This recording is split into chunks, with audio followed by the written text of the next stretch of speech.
এই ফিতনার জামানায় দেখবেন মানুষ আর কিছু পায় না, শুধু ওলি আল্লাহর নিয়ে মন্তব্য করে।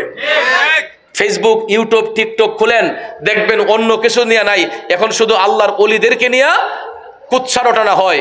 কিছু কিছু ভণ্ড লোকদের কারণে হক্কানি ওলি আল্লাহদের বদনাম হয়ে যাচ্ছে। লাল সালু মাথায় দিয়ে, লম্বা চুল নিয়ে, হাতের মধ্যে আশা নিয়ে, লাঠি নিয়ে, দেখবেন এই কিছু কিছু ফকির পাগল, এরা দেখবেন নিজের পেটের ধান্দায় ঘুইরা কিছু কিছু জায়গায় আমাদের সুন্নি জামাতকে প্রশ্নবিদ্ধ করে। আর এদের এই কবিরাজি দেখা, এদের এই ফালতু কিছু কাজ দেখা মানুষ মনে করে হক্কানি ওলি আল্লাহ সবাইকে মনে করে এইরকম। কারণ কুলুবুল মুমিনিন আরশুল্লাহ, মুমিনের কাল্বটাই হচ্ছে আমার আল্লাহর আরশ। কথা কোন ঠিক না বেঠিক? এই জন্য ওই কাল্বটাকে পরিষ্কার রাখতে হবে। কাল্বটাকে জিন্দা যদি করতে হয়, বেশি বেশি করে আল্লাহর ইসমে জাতের জিকির দিয়ে কাল্বের মধ্যে আঘাত করতে হয়। প্রত্যেকটা মানুষের বাম স্তনের 2 আঙ্গুল নিচে একটা কাল্ব আছে, এটারে বলা হয় লাতিফায়ে কাল্ব। কি বলা হয়? লতিফায়ে কাল্ব। এটা জন্মের পরে আয়নার মতো পরিষ্কার থাকে। বাজানো মানুষ যখন সাবালক হইয়া যায়, তখন পাপ করতে করতে নফসে আম্মারার ধোঁকায় পইরা এই আয়নার মতো পরিষ্কার কাল্বটা টিক্কার মতো কালো হইয়া যায়। তখন মানুষের দিল পাষাণ হইয়া যায়। ওই মানুষগুলা তখন ইবাদতের মধ্যে মজা পায় না। তখন ইবাদত করতে গেলে শয়তান ধোঁকা দেয়। এই জন্য শায়েখগণ বলছেন, সুফি সাধকগণ বলছেন, লৌহের মধ্যে জং ধরলে হাতুড়ি দিয়ে বাড়ি দিলে যেই রকম লৌহের জং দূর হয়, আল্লাহ আল্লাহ শব্দ বইলা কাল্বের মধ্যে যখন আঘাত করা হয়, ওই কাল্বটা, অন্ধকার কাল্বটা, টিক্কার মতো কাল্বটা তখন আয়নার মতো পরিষ্কার হয়। যখন আল্লাহ আল্লাহ জিকির দিয়া জরব দেওয়া হয় কাল্বের মধ্যে, তখন ওই কাল্বটা নূরান্বিত হয়। আর কাল্বটা যখন নূরান্বিত হয়, তখন কাশফুল কুলুব হয়ে যায়, অন্তর্চক্ষু খুলে যায়। অন্তর্চক্ষু যখন খুলে যায়, বান্দা যখন আপন কাল্বের দিকে মুতাওয়াজ্জি হইয়া চোখ বন্ধ করে যখন কাল্বের দিকে মুতাওয়াজ্জি হয়, ওই বান্দা আমার আল্লাহর আরশ পর্যন্ত দেখতে পায়। কিন্তু আমরা এই চিন্তাতে নাই। আমরা আসি খালি কে কারে ডাবানো যায়, কোন হুজুরের পাঞ্জাবি লাম্বা, কোনটা বাইকটা, আমরা আসি খালি ইতালিয়া গবেষণা। কিন্তু নিজের আত্মাটাকে শুদ্ধ করার জন্য একটাবার চেষ্টা করি না। হে যুবক ভাইয়ের আমার, এত যে বাহাদুরি দেখাইতেছি, এতই যে বড়াই করতেছি, আমরা তো নিজের রূপের সাথেই বাহাদুরি করতে পারি না। কি মুরব্বি ভারি, আমরা তো নিজের রূপের সঙ্গেই বাহাদুরি করতে পারি না। বলতে পারেন চৌধুরী সাহেব কেমনে? কারণ আয়না যতক্ষণ চোখের সামনে থাকে আমরা রূপটা দেখতে পারি। আয়না যদি না থাকে এই রূপটা কি আর দেখা যায়? তাইলে এত বাহাদুরি কিসের? মানুষের রূপের মধ্যে আমার আল্লাহর 60টি সিফাত আছে। কয়টি? 60টি সিফাত আছে, 60টি অঙ্গ আছে। এই 60টি অঙ্গের কোনো একটা অঙ্গ মানুষ তার নিজ চোখে দেখে না। কিছু বলবেন শামীম? রাইফুরি সাহেবের একটা মোবাইল ইহানো থাকলে তো আমি চুরি করলাম। আর তো না, বাটন মোবাইল তো দেখতেছি না, নিচে নি পড়লো। একটু দুরূদ শরীফ পড়েন, আল্লাহুম্মা সাল্লি আলা সাইয়্যিদিনা মুহাম্মাদ, আল্লাহুম্মা সাল্লি আলা সাইয়্যিদিনা মাহাদিনা বি শাফি মাওলানা। বাবাজি কষ্ট হইতেছে আপনাদের? এই কথাটা বলে যাই কারণ এটা আপনাদের উপকার হবে। এটা ধারণাটা অনেকের নাই। মানুষের রূপের মধ্যে আল্লাহর 60টি সিফাত আছে, 60টি অঙ্গ আছে। এই 60টি অঙ্গের কোনো অঙ্গ মানুষ তার নিজের চোখ দিয়ে দেখে না। অঙ্গগুলা কোনটা আগে শুনুন। একটা হলো মাথার তালু, যেখানে মগজ থাকে, ব্রেইন থাকে, বিবেক থাকে, এটা হলো একটা, গণবেন। আর একটা হলো কপাল, যেটাকে পেশানি বলা হয়, যেখানে তাকদির লিপিবদ্ধ করা হয়। ঠিক না ঠিক? অনেক সময় আমরা বলি না যে আমার কপালও যেটা লেখা আছে ডুইব, তাকদির লিপিবদ্ধ হয়, এটা কপাল। এটা হলো একটা অঙ্গ। কয়টা হইলো? নাক হলো একটা, 2 চোখে হলো একটা, 2 গালে হলো একটা, ঠোঁট হলো একটা, থুতি হলো একটা। এই 7টা অঙ্গের কোনো একটা অঙ্গ আয়নাবিহীন মানুষ নিজেরটা নিজে দেখতে পারে না। এখন প্র্যাকটিক্যাল আসুন। আপনি উপরের দিকে তাকান, আল্লাহর আসমান দেখতে পাবেন। কিন্তু আপনি দেখেন তো আপনার নিজের চোখ দিয়ে মাথার তালুটা দেখা যায়নি? আপনার চোখের উপরে কপাল, আপনি উপরে চাইলে আসমান দেখবেন, বলুন তো নিজের কপালটা দেখা যায়নি? আপনার দুইটা চোখ সমানে আছে, মাঝখানে শুধু একটু গ্যাপ, ডান চোখ দিয়ে কি বাম চোখটা দেখা যায়? বাম চোখ দিয়ে ডান চোখ দেখা যায়? এবার আসুন নিচে যাই, চোখের নিচে নাক, নিজের চোখ দিয়ে দেখেন তো নিজের নাকটা দেখা যায়নি? এই যে গালগোলা দেখেন, চেষ্টা করে নিজের চোখ দিয়ে দেখা যায়? নিজের জবান দিয়ে যে কথা বলি, পৃথিবীর মানুষ আমার আপনার কথা শুনে, কিন্তু আমার কথাটা আমি নিজে শুনি না, আমার চোখ দিয়ে আমার ঠোঁটটা আমি দেখি না, দেখা যায়? এই যে থুতিটা দেখেন তো, নিজের থুতিটা দেখা যায়? তাহলে ভাইয়ের আমার, অথচ দেখেন এটা আমার দেহের মধ্যে বিরাজমান, আমার নিজের চোখ দিয়া আমার রূপটাকে আমি দেখতে পাই না, তাহলে ওই রূপটা কিভাবে দেখব? আরে ভাবনা চিন্তা দূর হইল আমার মুর্শিদ কোলে পাইয়া, ভাবনা চিন্তা দূর হইল আমার মুর্শিদ কোলে পাইয়া। আরে নাচে নাচে হাসন রাজা মুর্শিদের পাইয়া, আপনার রূপ দেখিলাম রে, রূপ দেখিলাম রে নয়নে, আপনার রূপ দেখিলাম রে। কবি চিন্তা ভাবনা কইরা দেখছে, আয়না ছাড়া তো রূপ দেখা যায় না, তাইলে প্রত্যেকটা মানুষেরও তো আয়না থাকা দরকার, ওই মানুষগুলার আয়না হচ্ছে তার কামেল মুর্শিদ। আরো জোরে কোন সুবহানাল্লাহ। মুর্শিদ রূপ ধারণ কইরা যেই ব্যক্তি আপন কালবের দিকে মুতাওয়াজ্জি হবে, ওই মুর্শিদ রূপে সে আমার মৌলা খুঁজে পাবে, মুর্শিদ রূপে আমার নবীর দর্শন পাবে। কথা কোন ঠিক না ঠিক? এই জন্য আমার ভাইয়েরা, আমরা যে শাইখের প্রেমে পাগল হই, কেন হই? এটা তাসাউফের কথা, এগুলা শুনলে আবার অনেকে আপনার এই বিশৃঙ্খলা সৃষ্টি করবো, যে সিরিকি কথা কইছে, বেদাতি কথা কইছে, কিন্তু নিজ দেহটাকে চিনবেন। দেহের ভাগ তিনটা, কয়টা? একটা ফানাফিল্লাহ, একটা ফানাফির রসুল, একটা ফানাফির শাইখ। তিনটা ভাগ হচ্ছে দেহের ভাগ, ফানাফিল্লাহ, ফানাফির রসুল। নাভি থেকে এই গলা বুক পর্যন্ত এই দেহটাকে বলা হয় ফানাফির রসুল, নাভি থেকে পায়ের বৃদ্ধাঙ্গুল পর্যন্ত এটাকে বলা হয় ফানাফির শাইখ, আর এই জায়গাটাকে বলা হয় ফানাফিল্লাহ। এই ফানাফিল্লাহর অংশে 60টি অঙ্গ, এই কোনো একটা অঙ্গ মানুষ নিজেরটা নিজের চোখ দিয়ে দেখে না। দেখতে গেলে আয়না লাগে, মাধ্যম লাগে না? তা আয়না যদি ভেঙ্গে দেই, তাহলে আমার রূপ আমি দেখবো কিভাবে? আয়না ছাড়া রূপ দেখতে হবে। এটা কিসের আয়না? এই কাল্বটাকে নূরান্বিত বানাইতে হবে। কাল্বের আয়না যখন পরিষ্কার হয়ে যাবে, কাল্বের ময়লা যখন দূর হয়ে যাবে, ওই আয়নাটা ঝকঝকে হবে, তখন চোখ বন্ধ করলে আপন আপন কাল্বের মধ্যে নিজের রূপ খুঁজে পাইবেন। কথা কোন ঠিক না ঠিক? আমার কথায় কি রাগ করছেন? গুসা নিছেন? তো গাউসে পাকের কথা বলেছিলাম, ওই ভদ্রলোক 1 সপ্তাহের ভিতরে যখন গাছের মধ্যে ফল পাইল, 1 সপ্তাহের ভিতরে ফল পাইয়া কই, এই ফলটা আমি কেমনে মুখে দেই? আমার হুজুরকে না দিয়া, গাউসে পাকরে না দিয়া এই ফলটা আমি কেমনে খাই? তখন গাছের নতুন ফলটা আগে পাইরা ওই ব্যক্তি কি করলো, এই ফল নিয়ে গাউসে পাকের বাড়ির উদ্দেশ্যে রওনা হইছে। যাইতে যাইতে যাইতে গো, গাউসে পাকের বাড়িতে যাইয়া উপস্থিত হইয়া হুজুর গাউসে পাকরে ডাক দিল। গাউসে পাক বের হলেন, গাউসে পাক লুকরে দেই কবাক, কয় হুজুর আমি সুস্থ। কি এটা? কয় হুজুর এটা আপনি যেই গাছের নিচে দাঁড়াইয়া নামাজ পড়ছিলেন, যেই গাছের নিচে আপনি এই উজু করছিলেন, আল্লাহ রহমতে হুজুর আপনার এই উজুর পানি গাছের নিচে পড়ার কারণে আল্লাহ রাব্বুল আলামিন মরা গাছের মধ্যে এই ফল ফুটাইছে। হুজুর এই ফল আমি আপনার মুখে না দিয়ে আমি খাইতে পারবো না। তখন গাউসে পাক খুশি হইয়া আল্লাহর নিয়ামত এই খেজুর, একটা খেজুর মুখে দিয়া উপস্থিত যারা ছিলেন সবাইকে এখান থেকে হাদিয়া তাবারুক হিসেবে গাউসে পাক দিয়ে বললেন, যান আল্লাহ রাব্বুল আলামিন আপনার সম্পদ ফসল আরো বৃদ্ধি করে দেব। এই বলে গাউসে পাক দোয়া কইরা দিলেন।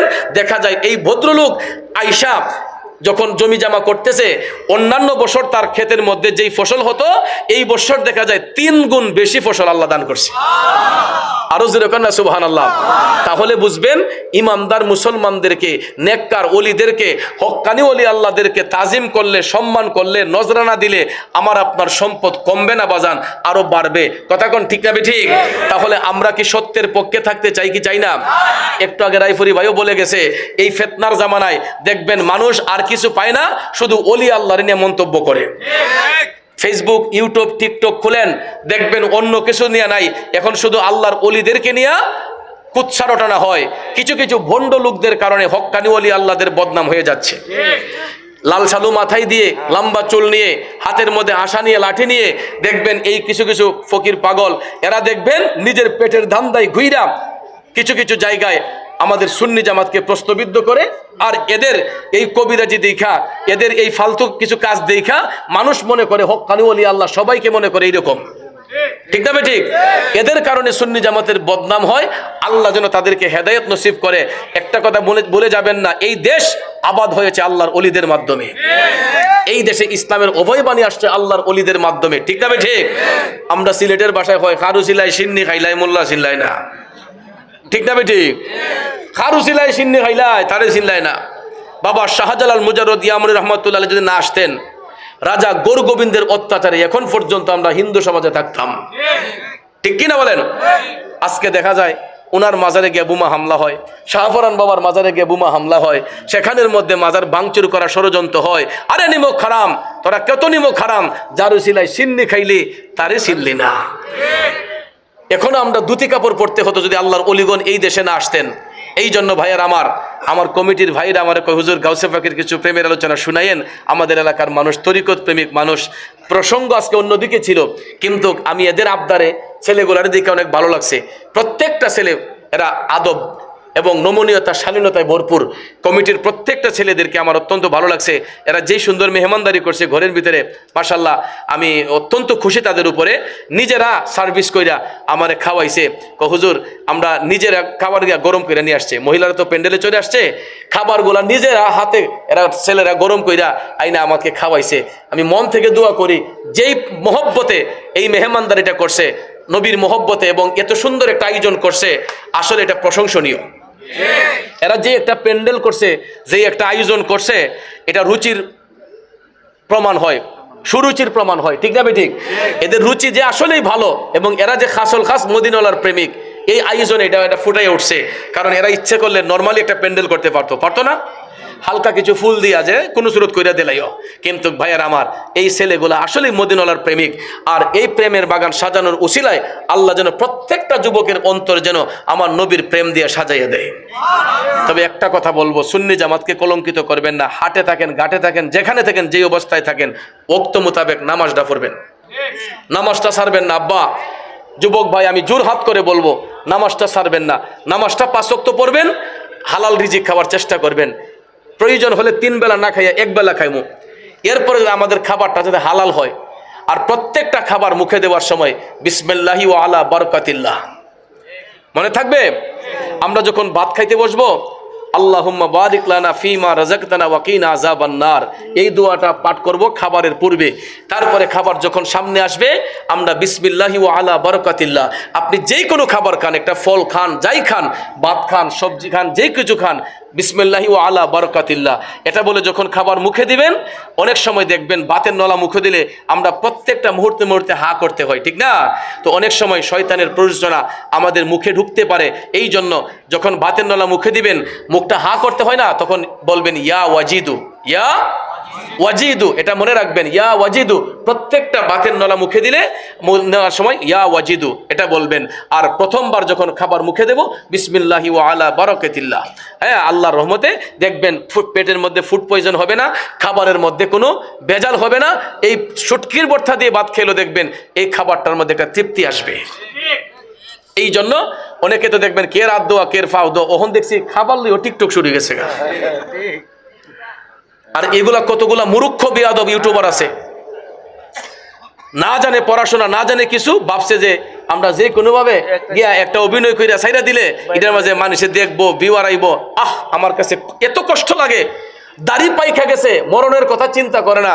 এই মুরব্বী লোকটা দেখা যায় টিকটকের মাঝে গিয়া অভিনয় শুরু করছে। কিরে ভাই, আমরা কি মরণ ডেডোরাই না? যে কোনো মুহূর্তে তো মরণটা হইতে পারে। আজকে এই একটু ভিউয়ার্স পাওয়ার জন্য, ফলোয়ার বাড়াইবার জন্য, হারাম পথে ইনকাম করার জন্য আমরা এত নিচে নেমে গেলাম। আমার এত কষ্ট লাগে যে আমরা নিজের রুচির কাছে এত কষ্ট লাগে যে রুচিগুলো এত নষ্ট হয়ে গেল মানুষের, এত কুরুচিপূর্ণ হয়ে গেল মানুষ এই সমস্ত আজে বাজে এই টিকটকগুলা দেখা, এই স্পটগুলা, এই স্ন্যাপগুলা দেখা দেখা যায় অনেক মানুষগুলা এগুলা হাস্যকরভাবে নিয়ে দেখা যায় এদেরকে এই লাইক কমেন্ট দিয়া এরার ভিউয়ার্স বাড়াই দিছে। কিন্তু এগুলার কারণে সমাজ ধ্বংস হইতেছে, এগুলার কারণে সমাজ নষ্ট হইতেছে। আল্লাহ যেন হেদায়েত নসিব করে, সবাই আমিন কোন। এই জন্য আমি যুবক ভাইদেরকে বলবো, আপনারা রাগ করবেন না। আজকে যারা আসছেন, অনেক যুবকের মাথায় টুপি নাই, তো আপনারা মাহফিলে আসলে মাহফিলে একটা পরিবেশ নিয়ে আসবেন। মাহফিলে আসলে অজু কইরা, হ্যাঁ আপনার জিন্সের প্যান্ট থাকুক, রাবার স্কিন থাকুক, এটা তো রাবার স্কিন নাকি, এই জন্য আমি বলবো যে আপনি যদি স্টিচ কাপড়ের প্যান্টও পরেন অসুবিধা নাই, আপনি উজু কইরা একটা মাথায় টুপি দিয়ে নবীর বাগানে বসেন। আর চেষ্টা করবেন এই স্টিচ কাপড়গুলা, জিন্সগুলা, এগুলা পরিহার করার চেষ্টা করবেন, কারণ আমরা যুবকরা চাইলে আমাদের সমাজটারে পরিবর্তন করতে পারি। ভাইয়ের আমার, এই যে জিন্স প্যান্ট, এটা কিন্তু আমাদের উপকার হয় না, অপকার হয়। এটা এক তো আমাদের চামড়ারও ক্ষতি হয়, তারপরে এটার দ্বারা অনেক যুবক ভাইরা বৈশা ইস্তেঞ্জা করতে পারে না, অনেক ভাই বৈশা ইস্তেঞ্জা করতে পারে না। এই জন্য আমি যুবকদেরকে আমি বিনয় করে বলবো, বিনয়ের সহিত বলবো, আমি বন্ধুত্বের দাবি নিয়ে, যে আপনারা কখনো রাস্তাঘাটে দাঁড়াইয়া প্রস্রাব করবেন না, দাঁড়াইয়া প্রস্রাব করবেন না, দাঁড়াইয়া প্রস্রাব করবেন না। যুবক, এখন হয়তো আপনার শরীরে শক্তি আছে, আপনার শরীরে বাহাদুরি আছে, কিন্তু একটাবার ভুলে যাবেন না, এই শক্তিটা কিন্তু আমার আল্লাহ দিয়েছেন। হাদিস শরীফ বলছে যে যার দাঁড়াইয়া যারা প্রস্রাব করে এদের কিডনিতে সমস্যা হয়। প্রস্রাব করলে দেখবেন একটা শেষ টাইমে একটা শরীরের প্রতি একটা প্রেশার আসে, ঠিক না? এই প্রেশারটা গিয়ে কোমরের মধ্যে কিডনিতে গিয়ে ধাক্কা লাগে। এই জন্য দাঁড়াইয়া প্রস্রাব করলে আমাদের কিডনি ড্যামেজ হয়ে যায়। অনেক সময় দেখবেন অনেক যুবক ভাইদের অল্প বয়সে বিদেশে গিয়েছে বা যে কোনো জায়গায় গিয়েছে, কিডনিতে সমস্যা ধরা পড়ছে, ডায়ালিসিস করতে হয়, আছে না এরকম? এই জন্য আমি যুবক ভাইদেরকে বলবো, চেষ্টা করবেন, একবারে তো পারবেন না, আপনি জিন্স প্যান্টটা পরিহার করে লুজ কাপড় পরিধান করবেন, যেটা পরে ইস্তেঞ্জা করা যায় বৈশা, ইবাদত করা যায় আরামে, এবং চলাফেরাটাও আরামে করা যায়, ঠিক কিনা বলেন? আপনি দেখবেন একটা গেঞ্জি পরা, জিন্স প্যান্ট পরা যখন এক জায়গায় বসবেন, তখন পিছন দিয়ে দেখবেন এটা কোমরের নিচে কাপড়, ওই প্যান্টটা চলে যায়। তখন অনেক যুবক ভাইরা বন্ধু মহলে গেলে দেখবেন এটা নিয়ে মজা করে। কিন্তু আপনি যখন একটা লুজ কাপড় যখন পরবেন, একটা ট্রাউজার যখন পরবেন, তখন দেখবেন আপনি বসলেও আপনার কোমরের জায়গাটা নিচ দিয়ে নামবে না। কথা কোন ঠিক না ঠিক? পাছার দিকে নামবে না। এই জন্য চেষ্টা করবেন জিন্সটা পরিহার করা, যদিও স্টিচ কাপড় পরি, কিন্তু এগুলা দিয়ে বৈশা ইস্তেঞ্জা করা কষ্ট হয়। প্রস্রাবের ফুটা যদি কাপড়ে পইরা যায়, আমাদের কাপড়টা নাপাক হয়, তখন তো আপনি বলেন ইচ্ছে করলে কি এই কাপড় দিয়ে নামাজ পড়া যাবে? আত্মহুরু শাত্রুল ইমান, পবিত্রতা ইমানের অঙ্গ। এই জন্য সবসময় ঢিলাঢালা কাপড় পরিধান করব, আর আমরা যেখানে মসজিদ পাবো সেখানে আমরা উজু করে নামাজের জন্য প্রিপারেশন নেব। ঠিক আছে, অনেক জায়গায় দেখবেন বদ আকিদা ইমাম। এখন বদ আকিদা ইমামের পিছনে ইক্তেদা করবেন কিভাবে? নিজের কাছে বেমানান হয় যে ওয়াহাবি আকিদা, খারেজি আকিদা, এবার পিছিয়ে ইবাদত করবো কিভাবে, নামাজ পড়বো কিভাবে? অসুবিধা নাই, আমার আল্লাহ হযরত শিক্ষা দিয়েছেন যে উজু করে আপনি যখন দাঁড়িয়ে যাবেন, আপনি ইক্তেদাই তো বিহাজাল ইমাম কইয়েন না, শুধু মুতাওয়াজ্জিহান ইলা জিহাতিল কাবাতি শরীফাতি আল্লাহু আকবার করে দাঁড়িয়ে যাবেন। আল্লাহ হযরত বলেন, যেই ব্যক্তি জামাতের শহীদ গিয়া ইক্তেদা করলো, কিন্তু ইমাম বদ আকিদা, ইক্তেদাই তো বিহাজাল ইমাম যদি নাও বলে, ইনশাআল্লাহ ওই ব্যক্তি জামাতের সওয়াবই পাবে, জামাতের সওয়াবই পাবে, কারণ সে তো বদ আকিদার ইমাম। কথা কোন ঠিক কিনা? এই জন্য যুবক ভাই, মসজিদ আল্লাহর ঘর, যে কোনটা ওয়াহাবি মসজিদ, কোনটা সুন্নি মসজিদ, কোনটা খারিজি মসজিদ, এটা খুঁজবেন না। আল্লাহর ঘর সবার জন্য সমান, ঠিক না ঠিক? কিন্তু আমরা ইক্তেদা করার বেলায় আমরা দেখবো তার আকিদা সহি আছে কিনা, সহি আকিদা দেখে আমরা ইক্তেদা করব। তাই বলে মসজিদে যাওয়া বাদ দেওয়া যাবে না, অবশ্যই মসজিদমুখী হতে হবে, 5 ওয়াক্ত নামাজ পড়তে হবে। আল্লাহ রাব্বুল আলামিন যেন আমি সহ আমাদের সবাইকে যেন দিনদার, মুত্তাকি, ইমানদার, পরহেজগার, নামাজি হিসেবে যেন কবুল করেন, আমরা সবাই বলি আমিন।